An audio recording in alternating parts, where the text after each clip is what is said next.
సత్యమార్గం TV ప్రేక్షకులకు ప్రభు అయిన యేసుక్రీస్తు నామమున వందనములు. సత్యమార్గం టీవీ కార్యక్రమాలు మీరందరూ వీక్షిస్తున్నందుకు, మీ యొక్క అభిప్రాయాలు మాతో పంచుకుంటున్నందుకు మేము కృతజ్ఞతలు చెల్లిస్తున్నాం. సత్యసాక్షి కార్యక్రమము మీరు కూడా చూస్తున్నారు కదూ, మరి మీరు కూడా సాక్ష్యం పంచుకోవాలనుందా? రండి, మనమందరం యేసు ప్రభువుని నామమును బలంగా చాటుచు మన సత్యమార్గము అనే ఛానల్ ద్వారా మీ యొక్క సాక్ష్యాన్ని ప్రపంచాన్ని అందరికీ తెలియచేద్దాం. సత్యసాక్షి అనే ఈ కార్యక్రమం ద్వారా ఈరోజు ఒంగోలులో బాలాజీ నగర్లో ఉంటున్న శ్రీమతి కొమ్ముల భారతీదేవి గారి సాక్ష్యం ద్వారా మనం యేసు ప్రభువు నామముని ఘనంగా మహింపరచుకుందాం.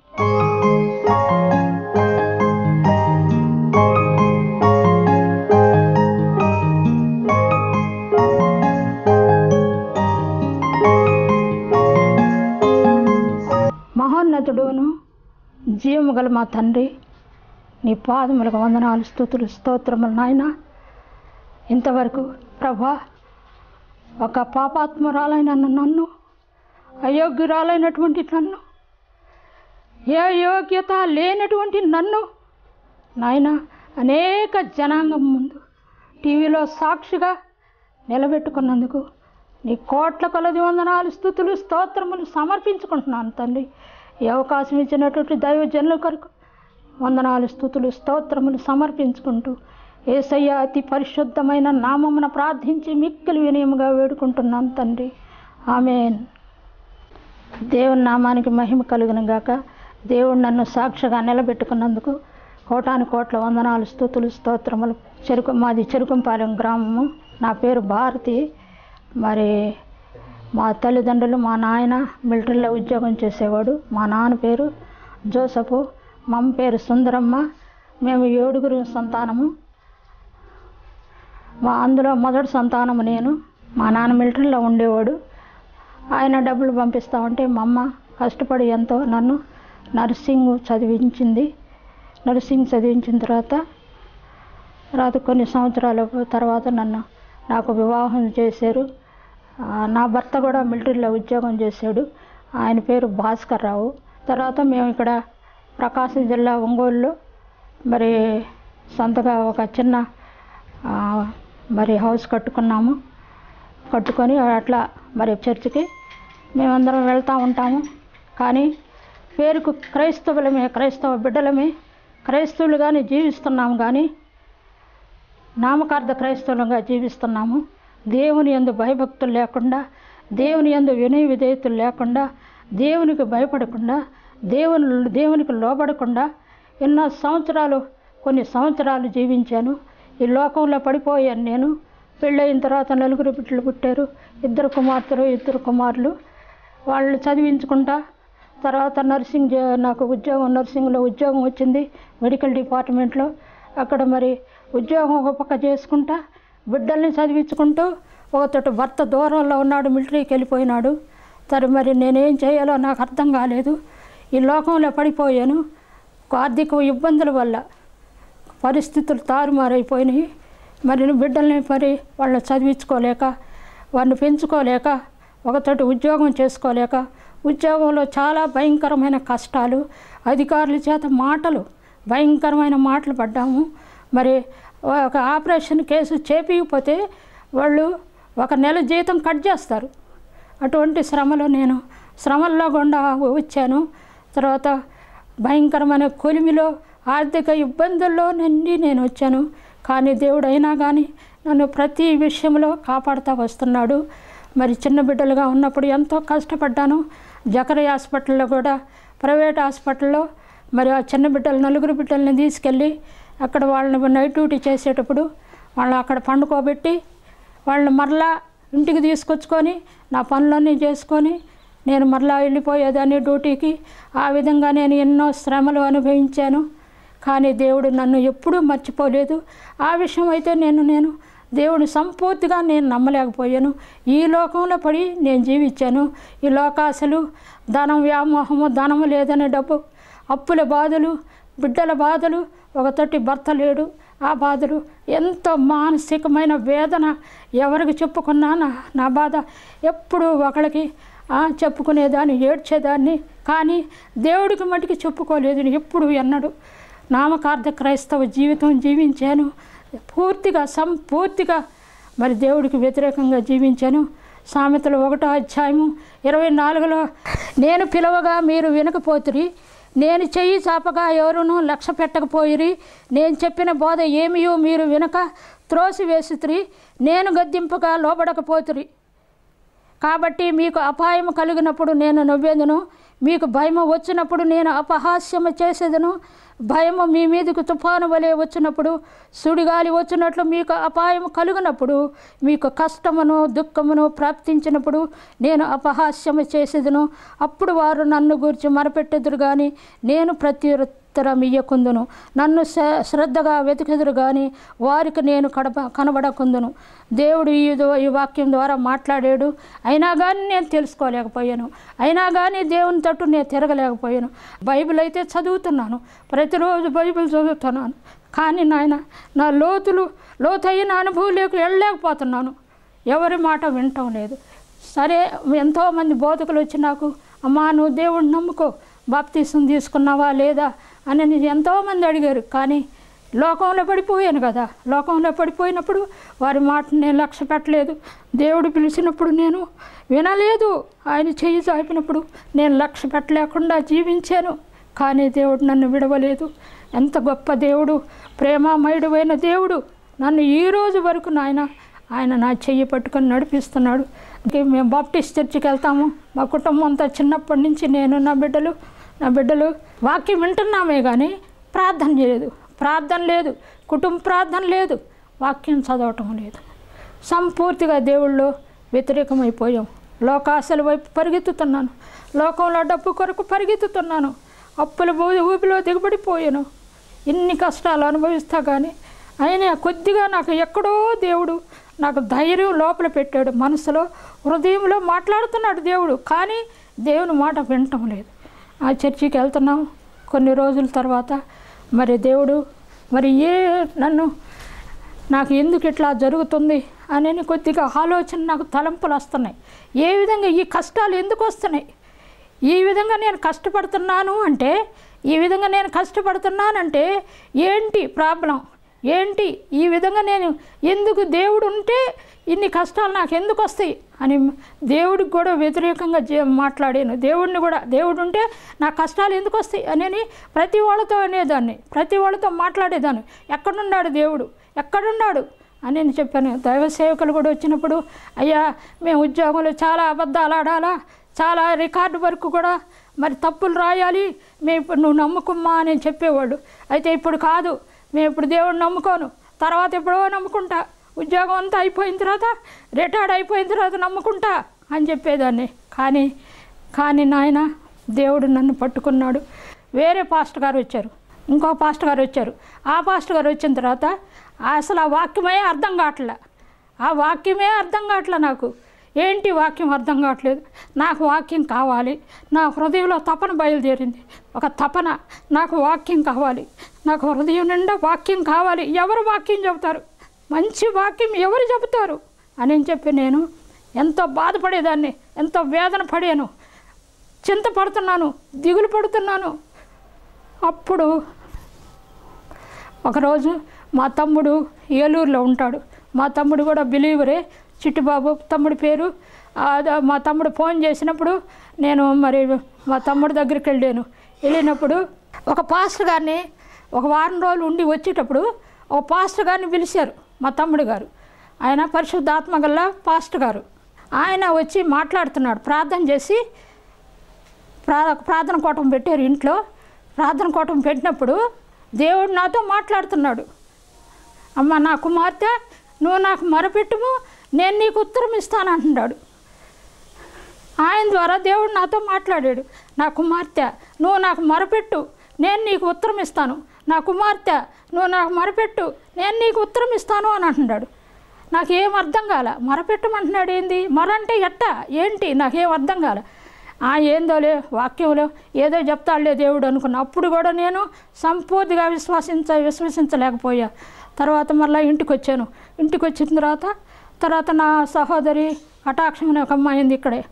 ఆ సహోదరి నేను కలిసి మరి ప్రయాణం రేపు ఉదయం అంటే శనివారం రోజు ప్రయాణమై ఏలూరు పోయి ఆ దైవజనుల దగ్గరికి పోయి మనం ప్రార్థన చేపించుకుంటే దేవుడు మనతో మాట్లాడతాడు అని చెప్పాను నేను ఆ అమ్మాయికి.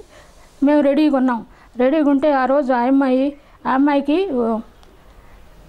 వీలు కాలేదు.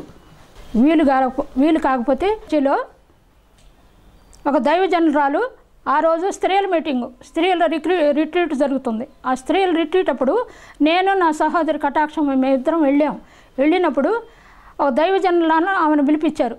చర్చి వాళ్ళు దైవజనురాన్ని సుగుణమ్మ గారు, పాస్టమ్మ గారు, ఆత్మీయ తల్లిని ఆమెను పిలిపించారు. ఆమె ఒక మంచి ఆమెని మరి వాక్యం చెప్పమన్నారు. వాక్యం చెప్తే అప్పుడు వాక్యం చెప్తుంది.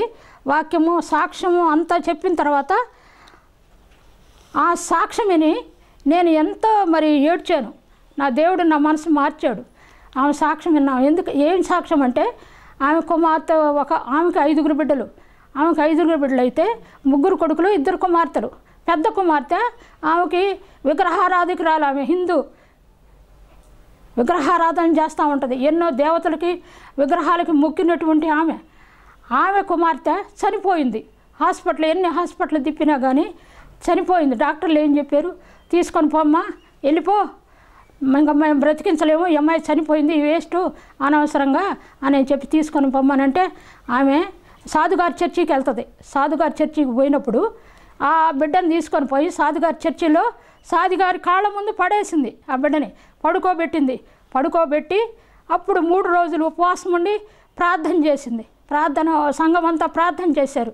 ప్రార్థన చేసినప్పుడు ఆ బిడ్డ 3వ రోజు కళ్ళు తెరిచి ఇప్పుడు ఆ అమ్మాయి పాస్టమ్ అయింది. దేవుడు ఆ అమ్మని బహుగా అభివృద్ధిపరిచి ఒక పాస్టమ్గా దైవజనరాలుగా తీర్చిదిద్దాడు. భర్త కూడా పాస్ట్ అయ్యాడు. ఇద్దరు దేవుని సేవ చేస్తున్నారు.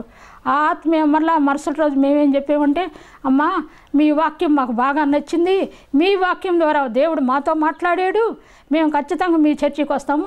ఎక్కడ మీ చర్చి ఎక్కడ చెప్పండి అమ్మా, మేమందరం ఎక్కడ అంటే, అమ్మ మేము కొంజేడు బస్ స్టాండ్లో ఉంటాము, అక్కడికి రండి అమ్మ అని అంది.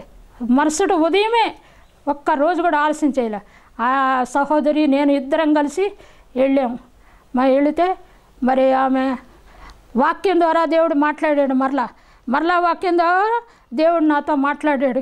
ఏమని మాట్లాడాడంటే వాక్యంలో చూద్దాం. ఇర్మియా 6వ అధ్యాయం 16వ వచనం ద్వారా దేవుడు నాతో మాట్లాడాడు. యెహోవా ఈలాగ సెలవిచ్చుచున్నాడు, మార్గములలో నిలిచి చూడుడి, పురాతన మార్గములను గూర్చి విచారించుడి, మేలు కలుగు మార్గం ఏది అని అడిగి అందులో నడుచుకునుడి, అప్పుడు మీకు నెమ్మది కలుగును. అందుకు వారు మేము అందులో నడుచుకునమని చెప్పుచున్నారు. మిమ్మల్ని కాపు కాయుటకు నేను కావలి వారిని ఉంచి ఉన్నాను, ఆలకించుడు, వారు చేయ బూరధ్వని వినబడుచున్నది అని దేవుడు నాతో మాట్లాడాడు. నాతోనే మాట్లాడినట్టు అనిపిస్తుంది. పురాతన మార్గాలు మీరు విచారించండి, మీ మనసులకు ఏది నెమ్మది కలుగుతుందో అది అడిగి తెలుసుకొని అప్పుడు మీరు దానిలో ప్రయాణం చేయండి, దానిలో నడవండి అని దేవుడు మాట్లాడాడు. మిమ్మల్ని కాపు కాయటానికంటే మిమ్మల్ని తయారు చేయటానికి, మిమ్మల్ని ఆధ్యాత్మికం బలపరచటానికి నేను కావలి వారిని అంటే ఎవరు? బోధకులు, స్వార్థ చెప్పేవాళ్ళని మిమ్మల్ని తయారు చేశాను. వాళ్ళ మాట మీరు వినండి, విచారించండి. వాళ్ళ బోరధ్వని వాడి నోటి ద్వారా నేను మాట్లాడుతున్నా, బోరధ్వని వలె నేను మాట్లాడుతున్నా, వారి మాట మీరు వినండి అని ఆ వాక్యం ద్వారా దేవుడు నాతోనే మాట్లాడాడు. అప్పుడు నా ప్రాణానికి ఆ దినమే, ఆ క్షణంలోనే నా హృదయంలో మంచి శాంతి కలిగింది, నెమ్మది కలిగింది. ఆ దినం నుంచి నేను ఆత్మీయ తల్లి దగ్గరికి 1 సంవత్సరం 2 సంవత్సరాలు వెళ్ళాను. 2 సంవత్సరాలు వెళ్ళిపోయిన తర్వాత దేవుడు నాకు మరి ఎన్నో దర్శనాలు చూపించాడు, మరి ఎన్నో మరి వాగ్దానాలు ఇచ్చాడు. అమ్మా నా ప్రియ కుమార్తె, నిన్ను నేను సాక్షిగా నిలబెట్టుకుంటానని వాగ్దానం ఇచ్చాడు. నా ప్రియ కుమార్తె నీకు అనేక మందికి నాయకురాలుగా చేస్తానని చెప్పాడు. నాకు వాగ్దానం ఇచ్చాడు. నీకు నెమ్మది సమాధానం ఇస్తానన్నాడు. మరి మంచి మార్గంలో నిన్ను నడిపిస్తానన్నాడు. ఒక పగిలిపోయిన పాత్ర లాంటి నన్ను మంచి కుండలాగా తయారు చేసి అనేకులకు ఉపయోగకరంగా నన్ను మారుస్తానని చెప్పాడు దేవుడు. దేవుని నామానికి మహిమ కలుగును గాక. వందనాలు, స్తుతులు, స్తోత్రములు నాయన. అటువంటి మమ్మల్ని దేవుడు ఎంతగానో మరి నడిపిస్తున్నాడు. నీ స్తోత్రములు ప్రభా, వందనాలు తండ్రి. ఇలాగ జీవించినటువంటి నన్ను ఒక మార్గంలో నడిపిస్తున్నాడు దేవుడు. అప్పటి నుంచి ఆ దినం వరకు నీ కన్నీటితో దేవుడికి ఉపవాస ప్రార్థనల ద్వారా, ఆల్ నైట్ ప్రార్థనల ద్వారా వెళ్ళాను. క్రమేణా లోతైన అర్థాలు మాట్లాడుతున్నాడు దేవుడు. అనేక వాక్యాల ద్వారా మాట్లాడుతున్నాడు. ఎంతగానో ఏడ్చాను, దేవుడి దగ్గర ప్రాలాపించాను. నా పాపాలన్నీ ఒప్పుకున్నాను. నేను చేసిన వ్యతిరేకతంతా ఒప్పుకున్నాను. నేను చేసిన అనేకమైనటువంటి పోరాటాలన్నీ, సాతాను పోరాటాలన్నీ నేను దేవుడి దగ్గర పశ్చాత్తాపడి వేడుకున్నాను. ఆ దినమున నేను దేవుడు నన్ను మార్చాడు. నా హృదయంలో నెమ్మది కలిగింది. అప్పటి నుంచి ప్రభా, అయ్యా నన్ను నీ బిడ్డగా నన్ను తయారు చేసుకో ప్రభా. నూతన సృష్టిగా నన్ను తయారు చేయి నాయన. నూతన స్వభావం నాకు అనుగ్రహించు ప్రభా. నాలో ఉన్న వ్యతిరేక స్వభావం తీసివేయ్యా. నీ బిడ్డగా నేను ఈ లోకంలో జీవిస్తాను ప్రభా. నేను బ్రతికినంతకాలం నీ సాక్షిగా ఉంటాను. నేను దేవుడి దగ్గర ప్రమాణం చేసి ఒప్పుకున్నాను. అప్పటి నుంచి తర్వాత నా కుమార్తె కొరకు నేను ఎంతో విజ్ఞాపన చేశాను. నా కుమార్తెకు అయ్యా నా ఇద్దరు కుమార్తెలు భర్తలు చనిపోయారు. వారి కొరకు నేను ప్రార్థన చేస్తున్నాను. నీ చిత్తమైతే నా కుమార్తెలకు భర్తలను మరణ అనుగ్రహించిన ఆయన, నా ప్రార్థన ఆలకించిన ఆయన అని చెప్పి ప్రార్థన ఆలకించమని దేవుడిని అడిగాను. దేవుడు నాకు ప్రభు నా నా తండ్రి నాలో ఉన్న కోరికను దేవుడు నాకు కుమార్తెకు మంచి భర్తను అనుగ్రహించాడు. ఇప్పుడు ఆయన డాక్టర్గా ఉద్యోగం చేస్తున్నాడు. మంచి హోదాలో ఉన్నాడు. ఒక అధికారిగా ఉన్నాడు. వాళ్ళకి కూడా రక్షణ కలగాలని ఎంతో ప్రార్థిస్తున్నాను. మరి సాతాను ఎదిరించే మా గృహంలో సాతాను ఎన్నో పోరాటాలు జరిగినాయి. ఎంతోమంది మరి నా ఇద్దరు కుమారులు కూడా చనిపోయారు. మా ఇంటిలో సాతాను శక్తులు ఉన్నాయని ఆమె ప్రార్థన చేసి 14 వారాలు మా కుటుంబంలో దేవుడు చెప్పాడని 14 వారాలు ప్రార్థన కూటం జరిపించింది. ప్రార్థన కూటంలో మరి దేవుడు మాట్లాడాడు. ఈ వేళలో ఉన్న ఈ కుటుంబంలో ఉన్న అపవిత్రత అంతా తీసివేసి వీరిని పవిత్రపరుస్తాను అని చెప్పి వాగ్దానం చేశాడు. ఒకని తల్లిని వారిని ఆదరించినట్లు నేను మిమ్మల్ని ఆదరిస్తానని దేవుడు వాగ్దానం చేశాడు. అప్పటి నుంచి ఈ దినం వరకు మాకు దేవుడు ప్రతి విషయంలో మిమ్మల్ని ఆదరిస్తూ వస్తున్నాడు. తండ్రి ప్రభువా, ఇన్ని చేసావు, సాతాన్ని ఎదిరించే ధైర్యం నాకు అనుగ్రహించయ్యా. సాతాను మా కుటుంబంలో సాతాను పోరాటాన్ని తీసివేయను ఆయన. సాతాన్ని ఎదిరించే ధైర్యం నాకు అనుగ్రహించని చెప్పి నేను దేవుడికి ప్రార్థన చేసుకున్నాను. అప్పుడు దర్శనం ద్వారా దేవుడు నాకు చూపించాడు. ఒక కళలో నాకు భయంకరమైన సాతాను నన్ను మరి పట్టుకొని గొంతు బిసుకుపోయింది నన్ను. కానీ నేను మంచం మీద నుంచి లేచి ఆ సాతాన్తో పోరాడాను. ఎంత పోరాడాను అంటే నా శక్తి ఉన్నంత వరకు నేను పోరాడాను. పోరాడి అలసిపోయి మట్టిలో కూర్చుంటే అప్పుడు నాకు బంగారపు వస్తువులు దొరికినాయి. బంగారపు దేవుని మాటలు బంగారపు వాక్యము నాకు దొరికినట్టు నేను అనుకున్నాను. ఆ బంగారం ఏంటంటే దేవుడు వాక్యం. అమ్మ, నీ హృదయంలో బంగారపు ఆ వాక్యము నువ్వు నింపుకుంటే చాలు, దేవుడు నిన్ను దీవిస్తాడు అని చెప్పారు. అప్పటి నుంచి నేను పట్టు విడవకుండా రెయ్యింబగలు దేవుణ్ణి ప్రార్థిస్తూ వస్తున్నాను. నా పాపాలన్నీ ఒప్పుకున్నాను. సాతాను శక్తి 2 సార్లు, ఇంకోసారి కూడా సాతాన్ని ఎదిరించే శక్తి ఇచ్చాడు. ఆ దెయ్యం పారిపోయింది. తెల్ల చెరగట్టుకొని మా గ్రామంలో నుంచి వెళ్ళిపోయిన తర్వాత నాకు మనశ్శాంతి వచ్చింది. నా బిడ్డలు కూడా మనశ్శాంతిగా జీవిస్తున్నారు. మా కుటుంబాన్ని హెచ్చించాడు. ఎంతో దరిద్రతలో ఉన్న మా కుటుంబాన్ని ఐశ్వర్యవంతులుగా తీర్చాడు దేవుడు. దేవుని నామానికి మహిమ కలుగును గాక. మరి ఇంతవరకు చెప్పిన నేను నా సాక్ష్యం మీరు విన్నారు కదా. కానీ మీరు ఈ లోకంలో అందరం పాపులమే. కానీ నీతిమంతుల కొరకు దేవుడు రాలేదు, పాపుల కొరకే ఈ లోకంలోకి వచ్చాడు. ప్రతి ఒక్కళ్ళం పాపం చేస్తాము, వ్యతిరేకంగా జీవిస్తాము. కానీ అయితే దేవుణ్ణి మరి గట్టిగా పట్టుకోవాలి, దేవుణ్ణి నమ్మాలి, దేవుని మాట వినాలి, దేవుని ఆజ్ఞలు పాటించాలి. దేవుడు ద్వితీయోపదేశకాండంలో ఏం చెప్పాడంటే, నా మాట శ్రద్ధగా ఆలకించి నా ఆజ్ఞలన్నిటినీ అనుసరించి నడిచిన ఎల్లా దేశం యొక్క ఉన్నత స్థలముల మీద నిన్ను హెచ్చిస్తాను అని చెప్పిన గొప్ప దేవుడు వాగ్దానం చేశాడు మన కొరకు. ఆ వాగ్దానాన్ని మనం గట్టిగా పట్టుకొని దేవుణ్ణి అంగీకరిస్తే అనేక దీవెనలు మనకున్నాయి. దేవుణ్ణి గనక తృణీకరిస్తే మనకి అనేక శాపాలు వస్తాయని 10 తరముల వరకు నేను శాపగ్రస్తంగా చేస్తానన్నాడు. మిమ్మల్ని మరి 10 తరముల వరకు దీవిస్తానన్నాడు. నా మాట వినకపోతే 4 తరముల వరకు మీ శాపం ఉంటుంది అని దేవుడు మరి వాక్యంలో ఎన్నోసార్లు మాట్లాడాడు. జ్ఞానవంతురాలు తన కుటుంబాన్ని కట్టుకొను, తన ఇల్లు కట్టుకొను వాక్యం ద్వారా ఎన్నోసార్లు మాట్లాడాడు. ఆ జ్ఞానమును మనం తెలుసుకొని దేవుని యందు భయభక్తులు కలిగి ఈ లోకంలో మనం జీవించాలి. మనం మరి తెలివి, జ్ఞానము, బుద్ధి, వివేచన, ఆత్మ దేవుని యందు గుప్తమై ఉన్నది. ఆ మహాదేవుడు గొప్ప దేవుడు మన కొరకు నాయన. ఆయన మనం చేసిన పాపాల కొరకు, మనం చేసిన అతిక్రమాల కొరకు, మనం చేసిన అవమానాలు, నిందలు, మనం చేసిన వ్యతిరేకతల కొరకు ఆ మహాదేవుడు శిలువలో బలియాగమైపోయాడు. మన కొరకు ప్రాణం పెట్టాడు, మన కొరకు రక్తం కార్చాడు, మన కొరకు సజీవ యాగంగా మరి చనిపోయి 3వ తిరిగి లేచిన మహా గొప్ప త్యాగమూర్తి అయిన దేవుడు. మనమందరం యేసయ్యను నమ్ముకుంటే మన జీవితాలు ఎన్నో మేలులు చేస్తానని దేవుడు వాగ్దానం చేస్తున్నాడు.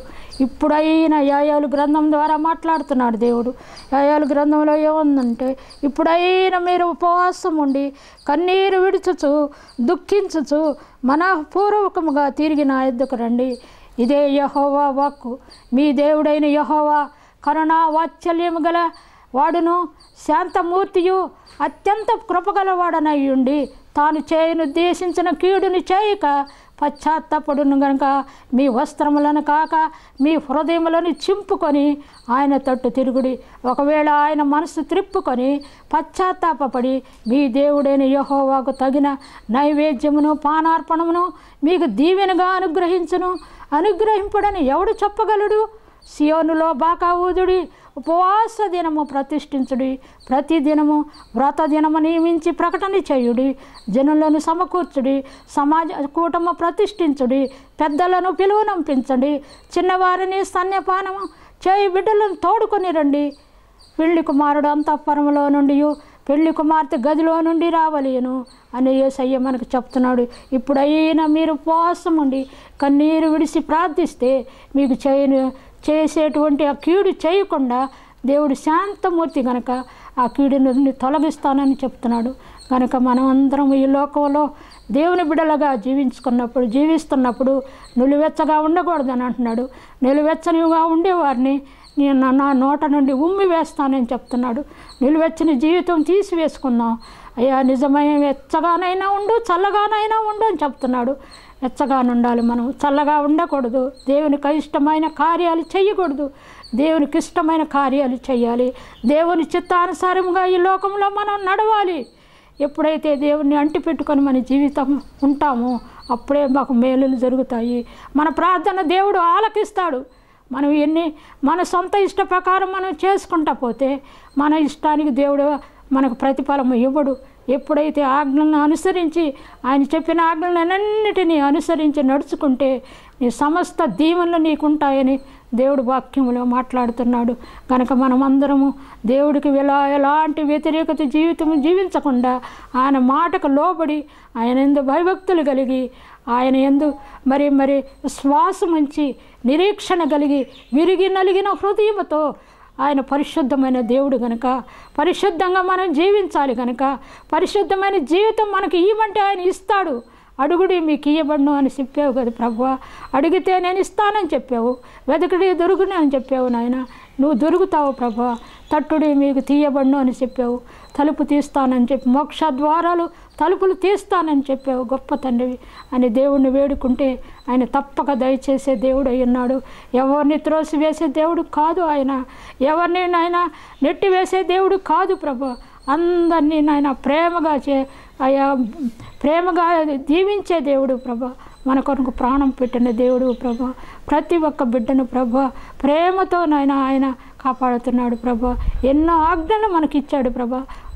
ఒక్క ఆజ్ఞ కూడా మనం తప్పిపోకూడదు. ఆజ్ఞను అన్నిటినీ అనుసరించి నడుచుకుంటేనే మనకు పరలోక రాజ్యం. పరలోక రాజ్యం మనం చేరాలంటే ఇరుకు మార్గంలో మనం ప్రవేశించాలి. విశాల మార్గము సాతాను మార్గము. ఆ సాతాను మార్గంలో ప్రవేశించకూడదు. సాతాన్ని ఎదిరించే ధైర్యం మనకు కావాలి. సాతాన్ని ఎదిరించే ధైర్యం కావాలని దేవుణ్ణి మనం ప్రతిదినము అడుగుతూ ఉండాలి.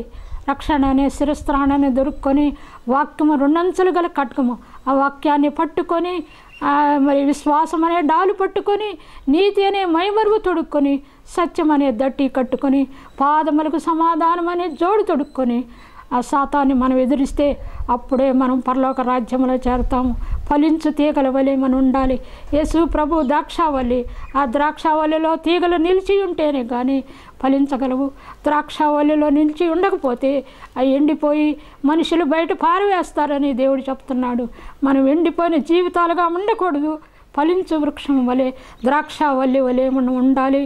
అవును, మరి దేవుడు చెప్పిన ఆజ్ఞలన్నిటినీ మనం దేవుని చిత్తానుసారముగా మనం నడుచుకోవాలి. మన కుటుంబాలను కట్టుకోవాలి. మన కుటుంబాల కొరకు ప్రార్థన చేయాలి. ఇతర కొరకు ప్రార్థన చేయాలి. విధవరాళ్ళ కొరకు ప్రార్థన చేయాలి. అనాథ బిడ్డల కొరకు ప్రార్థన చేయాలి. ఎంతో మరి భారం కలిగి ప్రార్థించాలి. మన మీద ఎంతో భారం ఉన్నది. స్వార్థ ప్రకటించే భారం ఉన్నది. నాకైతే ఎన్నో దర్శనాలు చూపించాడు. నాకు లాస్ట్ దర్శనం ఏంటంటే చెప్పులు జోడు చూపించాడు దేవుడు. కొత్త చెప్పులు నాకు చూపించాడు. తెచ్చి నాకు పండుకున్న మంచం ముందే పెట్టాడు దేవుడు. అయ్యా, ఈ చెప్పులు ఏంటి అని నేను వాక్యం తీసి చదివినప్పుడు ABC పత్రిక 6వ అధ్యాయం 10వ వచనంలో ఉంది. స్వార్థ వలనైనా చెప్పులు జోడు దొరికించుకొని స్వార్థను ప్రకటించమని చెప్తున్నాడు దేవుడు. నేను సువార్తను ప్రకటించాలి. అయ్యా, ప్రకటిస్తాను. నా జీవితకాలం అంతా, నా ప్రాణం ఉన్నంత వరకు నేను నీ కొరకు నేను జీవిస్తాను ప్రభా. దేవునిలో నేను తీర్మానం చేసుకున్నాను కనుక అందరం ప్రభువు కొరకు ఈ లోకంలో మనం జీవించాలి. దేవుని యందు భయభక్తులు కలిగి జీవించాలి. మీ కుటుంబాలను కట్టుకోవాలి. అందరి కొరకు ప్రార్థన చేయాలా. అనేక మంది రక్షణ లేక నశించిపోతున్నారు. వారి కొరకు ప్రార్థన చేయాలి. సమూయేలు గ్రంథంలో సమూయేలు భక్తుడు అని అంటున్నాడు. ఇదిగో 12వ అధ్యాయం 23వ వచనంలో మీ కొరకు నేను ప్రార్థించకపోవుట మానుట వలన అది నాకు పాపము, అది నాకు దూరం అవునుగా. కానీ సమూయేలు భక్తుడు చెప్తున్నాడు, మనం ఇతరుల గురించి ప్రార్థన చేయాలా, మన గురించి మనం ప్రార్థన చేసుకోకూడదు. కానీ నేను ఎల్లప్పుడూ ఇతరుల గురించి ప్రార్థన చేసినప్పుడు దేవుడు మన కుటుంబాన్ని కాపాడుతాడు. ఇతరుల గురించి చేయాలి. అధికారుల గురించి చేయాలి. అధికారుల గురించి, ఉన్నత అధికారుల గురించి, దేశం గురించి ప్రార్థన చేయాలా. రాష్ట్రాల గురించి ప్రార్థన చేయాలా.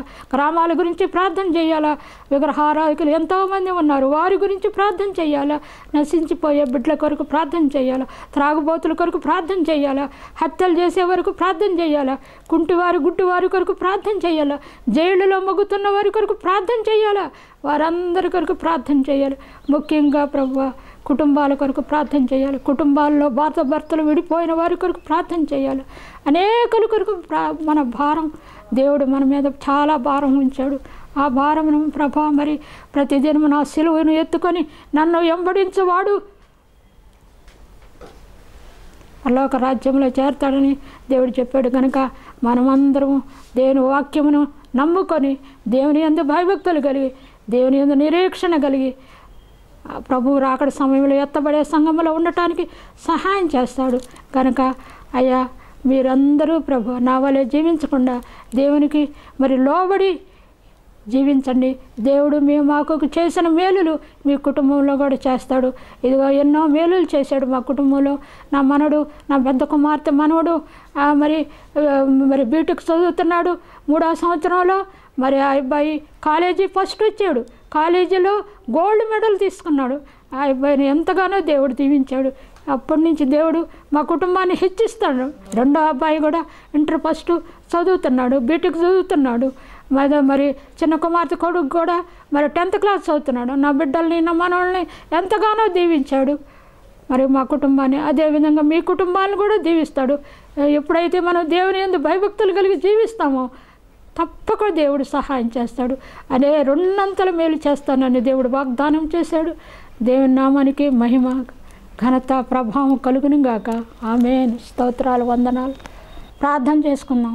సర్వ సృష్టికి ఆధారభూతుడు అయిన మహా గొప్ప తండ్రి, ఈ సాక్ష్యము అయ్యా నాటి ద్వారా మీరు చెప్పించినందుకు, మీరు మాట్లాడినందుకు వందనాలు, స్తుతులు, స్తోత్రము నాయన. ఈ దినము లేని, ఊహించలేని, నా జీవితంలో ఊహించలేని దినము ప్రభువా, నాతో ప్రభా, నా ద్వారా మీరు మాట్లాడారు ప్రభా, అనేక మందితో మాట్లాడారు ప్రభా.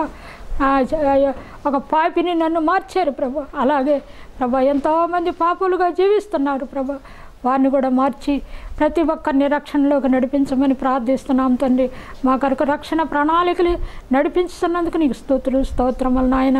నువ్వు గొప్ప దేవుడు అయ్యా, నీకంటే గొప్ప దేవుడు ఎవ్వరు లేరు ప్రభా. మమ్మల్ని ప్రేమించే దేవుడు, మమ్మల్ని ఆదరించే దేవుడు.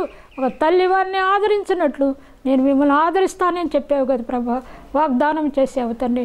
అట్టి వాగ్దానం ప్రతి ఒక్కరికి అనుగ్రహించమని, వారి కష్టాలు, బాధలు, కన్నీరు, వేదన, దుఃఖము, అప్పుల బాధ నుండి విడిపించి ప్రభా, ముఖ్యంగా దైవ సేవకులను దీవించి ప్రభా, వారు చేసే పనిలో మీరు తోడుగా ఉండి ఏడంతల ఆత్మతో అభిషేకించి అయ్యా ఇంకా ముందుకు సాగుటకు సహాయం దయచేయమని, వారి కుటుంబాలను దీవించమని, వారికి రక్షణ అనుగ్రహించమని, వారి బంధువులకి, వారి దగ్గరున్న బంధువులకు అందరికీ నాయన రక్షణ ప్రణాళికలోకి నడిపించమని యేసయ్య అతి శ్రేష్టమైన నామముల మిక్కిలి వినయముగా వేడుకుంటున్నాను తండ్రి, ఆమేన్. ఈ అవకాశం ఇచ్చినటువంటి దేవదేవునికి మరి నన్ను సాక్షిగా నిలబెట్టుకొని అనేక జనాంగం ముందు మరి టీవీలో ఈ సాక్ష్యం చెప్పటానికి దేవుడు నాకు ఇచ్చిన అవకాశం కొరకు వందనాలు, స్తుతులు, స్తోత్రములు సమర్పించుకుంటున్నాను. మరి సత్య మార్గము కేబుల్ టీవీలో మరి ఎండి గారు అయినటువంటి విలియం కేరీ పాస్టర్ గారికి నాకు ఈ అవకాశం ఇచ్చినారు.